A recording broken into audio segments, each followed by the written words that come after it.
Et salut à tous, c'est Jody des Livres de la Crypte. Aujourd'hui on se retrouve dans une nouvelle vidéo. Une vidéo qui va s'atteler à une autre thématique. Aujourd'hui je voulais vous recommander des titres qui traitent d'horreur cosmique. Vous savez à quel point j'aime l'horreur cosmique. Moi c'est les aliens, voilà tout ce qui est aliens, autres mondes, etc. Autres entités qui viennent d'ailleurs et qui viendraient rendre visite à nous, pauvres êtres humains. Ce sont des thèmes qui me sont très chers et l'horreur cosmique, j'aime beaucoup ça. Donc j'avais envie de vous faire des petites recommandations dans ce thème-ci, pour vous donner des petites idées lecture, mais aussi pour vous faire découvrir des petits trucs sympas. On va commencer de ce pas. Je voulais vous montrer bien sûr L'école emportée de Kazuo Uematsu. C'est un manga qui traite vraiment d'horreur cosmique pour le coup. Ici on va suivre en fait une classe d'élèves qui va être téléportée dans un monde parallèle, dans une autre dimension, dans une autre époque. Et en fait ces gamins ils vont se retrouver dans leur école livrés à eux-mêmes, puisque les adultes vont devenir tous complètement fous et ils vont découvrir des créatures très bizarres qui semblent venir d'ailleurs. C'est un manga extraordinaire dont je vous ai parlé très souvent, donc je ne vais pas m'attarder plus, mais franchement lisez-le si c'est pas déjà fait. Ça a été traduit en français, là je vous ai montré les éditions anglaises, mais ça a été traduit en français. Ensuite bien entendu des Junji Ito, puisque Junji Ito s'est déjà attelé sur ce thème de l'horreur cosmique. Je voulais vous parler de Spiral, ici Uzumaki en anglais. Spiral, c'est un récit extraordinaire où du jour au lendemain, en fait, si vous voulez, tout le monde va se mettre à être obsédé par la spirale. Tout va se transformer en spirale. Et du coup, en fait, les gens vont commencer à devenir complètement fous. Ils vont se transformer, tout va se transformer autour d'eux. Voilà, le monde, là on est vraiment dans un truc post-apo, hein. Le monde va partir complètement en vrille. Et c'est hallucinant. C'est une œuvre qui est hallucinante.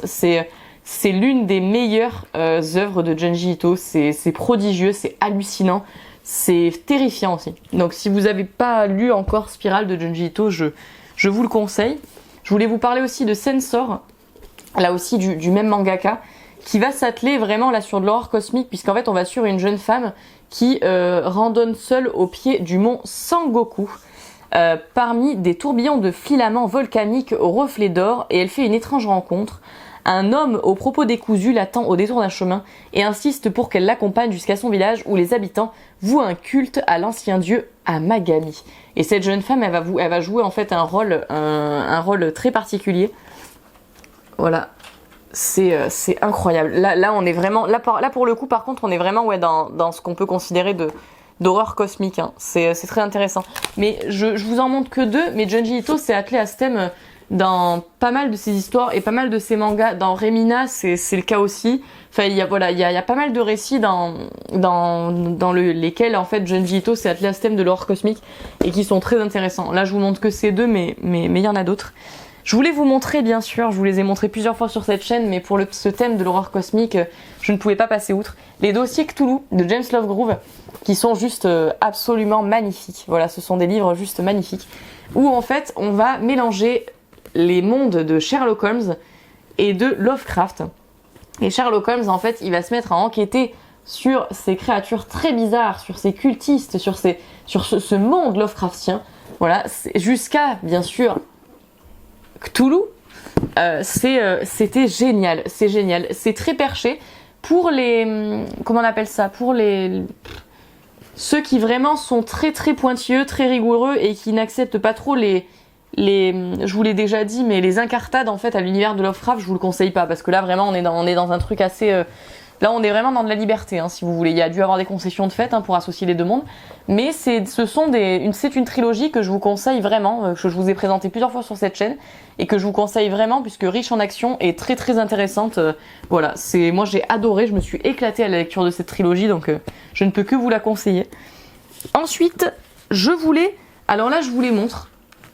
Je les ai pas encore lus. C'est exceptionnel dans ces vidéos recommandations, parce que normalement je vous montre que des livres que j'ai lus. Là je vais vous montrer exceptionnellement des livres que j'ai pas encore lus, mais que je voulais vous présenter parce que je vais les lire bientôt. Et ils rentrent totalement dans ce thème. C'est des livres qui sont dans ma pile à lire actuellement, ou je suis en train de lire. Je voulais vous montrer la trilogie Xenogenesis de Octavia Butler. Elle va être bientôt d'ailleurs traduite au Diable Vauvert, je crois.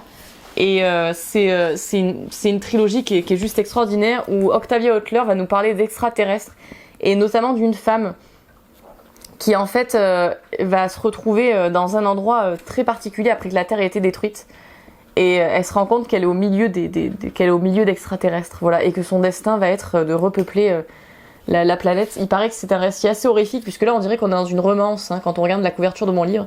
What the fuck, c'est un intégral de la trilogie Xenogenesis, et la couverture de mon livre, on dirait une romance. Je sais pas ce qui se passe, mais bon bref. Alors que pas du tout, hein, on est dans une histoire d'alien un peu terrifiante, un peu bizarre. D'ailleurs, il y a mon marque-page dedans, ça se voit que j'avais envie de le lire bientôt. Il y a mon marque-page. Mais ça sera chose faite, je pense, cet été, je vais peut-être m'atteler à le lire, parce que voilà, cette trilogie me fait très envie. On verra. J'espère que ça sera pas trop compliqué en anglais par contre. Bon, ce qui est bien, c'est que si c'est trop compliqué en anglais, je sais qu'elle est traduite bientôt, donc je la prendrai en français, mais je voulais vous montrer, et ça je suis en train de le lire en ce moment par contre. Genre là je suis en train de le lire maintenant, j'en suis au tout début. C'est Alien, voilà. C'est les romans et images de la quadrilogie. En fait, c'est les romans tout simplement qui retranscrivent les films. Voilà. Aussi simplement que ça. On est dans des novélisations des films, voilà, avec des romans qui retranscrivent l'histoire des films. J'en suis au Alien 1 et en fait ça va jusqu'au 4. Donc voilà, je m'éclate, je m'amuse, voilà, à suivre ma chère Ellen Ripley que j'aime tant. Et je suis en train de le lire en ce moment, donc je vous en dirai des nouvelles très bientôt de celui-ci parce que je suis en pleine lecture. Ensuite, je voulais vous montrer bien entendu ces 2 recueils de nouvelles sur les traces de Lovecraft que là aussi, donc là celui-là je l'ai déjà lu, c'était top, celui-là je vais le lire bientôt. Donc voilà, sur les traces de Lovecraft, ce sont tout simplement des nouvelles qui s'inspirent de l'univers de Lovecraft et qui sont vraiment vraiment super. C'est un recueil qui est jonché d'illustrations là aussi, chaque début d'histoire en fait a une illustration magnifique parce que c'est vraiment des illustrations magnifiques. Je vous le conseille vivement ces recueils si vous avez envie de lire des nouvelles inspirées de la plume de Lovecraft. D'ailleurs, je remercie encore la personne qui m'a offert le tome 1, c'était vraiment adorable. Et ça a été une belle découverte, donc le tome 2, je vais sûrement le dévorer durant cet été.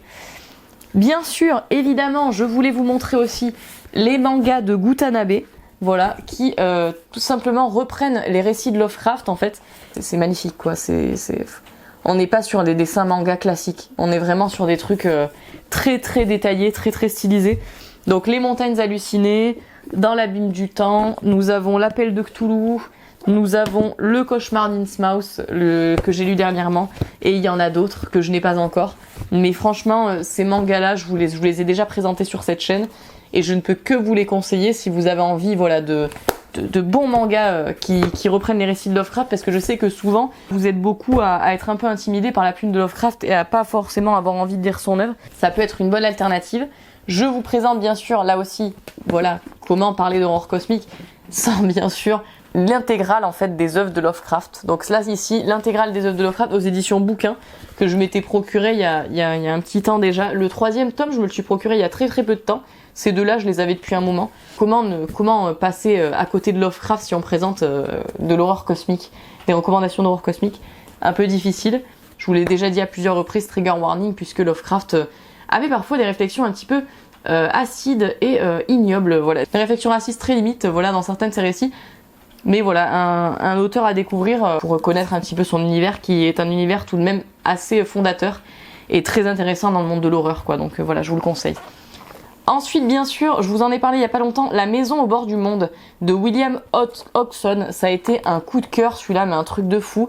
On va suivre en fait des personnages qui vont décider d'explorer des contrées qu'ils ne connaissent pas. Et en fait, alors qu'ils vont se retrouver dans les bois, ils vont se rendre compte qu'ils sentent une ambiance très chelou, très malsaine. Ils se sentent pas du tout bien dans ces bois. Et ils vont trouver le carnet d'une personne qui a vécu en fait dans une ancienne demeure qui se situe au bord d'un gouffre. Et ils vont lire le récit de cet homme. Et cet homme, en fait, va raconter comment il s'est fait traquer par des créatures très étranges alors qu'il habitait dans cette demeure. Comment il a découvert des mondes qu'il ne connaissait pas. C'est un récit qui est très court et qui est très riche, exceptionnel, très moderne, très très moderne pour l'époque à laquelle il a été écrit. C'est fou, c'est fou. Ce récit, c'est fou et je ne peux que vous le conseiller. Si vous ne l'avez pas lu, franchement moi ça a été une claque. Je l'avais lu de base gratuitement sur ma Kindle et du coup bah voilà, je l'ai pris en matériel parce que je l'adore. Ensuite je voulais vous montrer Sherlock Holmes versus Toulouse de Lois Grech. Là aussi une autre trilogie moins qualitative que celle de Lovegrove, mais que je voulais vous présenter pour ce petit format sur l'horreur cosmique. Ici un Sherlock qui va se retrouver en fait à enquêter sur un artefact très bizarre, sur un objet très bizarre. Il va à chaque scène de crime découvrir des ossements, quelque chose de placé de manière assez rituelle. Et du coup, il va essayer d'enquêter et de découvrir ce qui se passe derrière tout ça. Là aussi, un mélange des thèmes Sherlock et Lovecraft qui semble revenir pas mal ces derniers temps. On ne sait pas pourquoi. Mais... Autre récit d'horreur cosmique que je voulais vous présenter, La Chose de Campbell, qui a inspiré le film The Thing, voilà, que tout le monde connaît. Enfin, les films The Thing, mais moi je dis le film parce que voilà, j'adore l'ancien, le vintage. On va parler en fait d'un groupe en Antarctique et ils vont découvrir sous la glace quelque chose de très bizarre. Ils vont découvrir un corps congelé qui est là depuis sans doute des milliers d'années, quoi. Et en fait, ils se rendent compte que ce corps, il est pas humain. Voilà, il est pas humain, c'est le corps d'une créature qu'ils ne connaissent pas. Peu à peu, vous vous en doutez, la glace va commencer à fondre. Et de là va commencer le cauchemar. C'est un très très bon récit. J'ai beaucoup aimé, un grand classique de l'horreur cosmique. Hein. Là, La Chose de Campbell, gros classique d'horreur cosmique qui a été réédité chez Belial en fait. Il y a un petit moment, mais bon, il n'y a pas si longtemps que ça. Ça a été une très très bonne découverte que j'ai bien aimé. Ça l'a fait. Donc voilà, si vous aimez le film, ou si même vous avez jamais vu aucun des deux, ça peut être cool si vous aimez l'horreur cosmique de vous plonger dans La Chose de Campbell. Autre récit, des récits un peu moins connus ce coup-ci, c'est Bienvenue à Starkeyville de Bob Lehman. Où là, voilà, on est dans quelque chose qui ressemble beaucoup quand même à du Lovecraft. Hein. On va se retrouver dans la petite ville de Starkeyville, comme son nom l'indique. Et dans la petite ville de Starkeyville, on va suivre des histoires très étranges qui vont arriver à ses habitants avec des créatures cauchemardesques. Voilà, j'ai adoré. Franchement, j'ai adoré. Je suis très contente que ça ait été réédité parce que à sa réédition, en fait, moi, je l'avais vu passer et je ne connaissais pas du tout. En fait, c'est un auteur qui est tombé dans l'oubli. Et qui pour autant avait fait des nouvelles fantastiques qui étaient extraordinaires, quoi. Donc très dommage. Franchement, allez-y, quoi. Lisez Bob Lehman si vous connaissez pas, parce que moi ça a été une découverte prodigieuse, quoi. Dernier récit que j'ai à vous présenter pour cette horreur cosmique, ce sont les récits de Robert Bloch. Voilà, les récits Lovecraftiens de Robert Bloch, qui lui a une façon bien à lui d'explorer l'horreur cosmique, puisqu'il l'explore vachement à travers l'Égypte. Voilà, il explore beaucoup l'horreur cosmique à travers l'Égypte. Et c'est fascinant. Franchement, c'est fascinant. Je vous conseille vraiment ces deux récits, Étrangéon, du coup, qui là est un roman, et qui s'attelle plutôt au modèle de Pickman. Voilà, on est dans l'inspiration du modèle de Pickman, qui est une histoire que j'aime beaucoup. Et La Chose venue des étoiles, qui là va regrouper toutes les nouvelles Lovecraftiennes de Robert Bloch, dont sa période égyptienne. Franchement, allez-y, si vous connaissez pas ces éditions, même Nemos en plus, elles sont tellement belles, franchement c'est hallucinant. Vous savez à quel point moi j'aime la plume de Robert Bloch, donc forcément je me suis jetée dessus et j'ai été conquise comme à chaque fois, forcément. Foncez sur la plume de Robert Bloch. Voilà, j'en ai fini pour ces recommandations de récits d'horreur cosmique. Il y en a plein que je vous ai pas présenté parce qu'il y en a tellement en fait que tu peux pas tous les avoir lus, c'est pas possible. Donc voilà, je suis encore dans ma découverte des récits d'horreur cosmique et des récits qui vont se concentrer sur le thème des aliens, sur le thème des créatures venues d'ailleurs, sur le thème sur tous ces thèmes un petit peu étranges. J'en ai beaucoup dans ma bibliothèque qui m'attendent et que j'ai pas encore lu, donc je suis désolée si certains manquent à l'appel. Si vous avez des recommandations à me faire dans ce thème, n'hésitez pas parce que franchement ça m'intéresse. J'espère en tout cas que ça vous aura plu, que cette petite vidéo thématique vous aura donné des idées lecture. Moi en attendant, je vous fais de gros bisous et je vous dis à très vite pour une prochaine vidéo.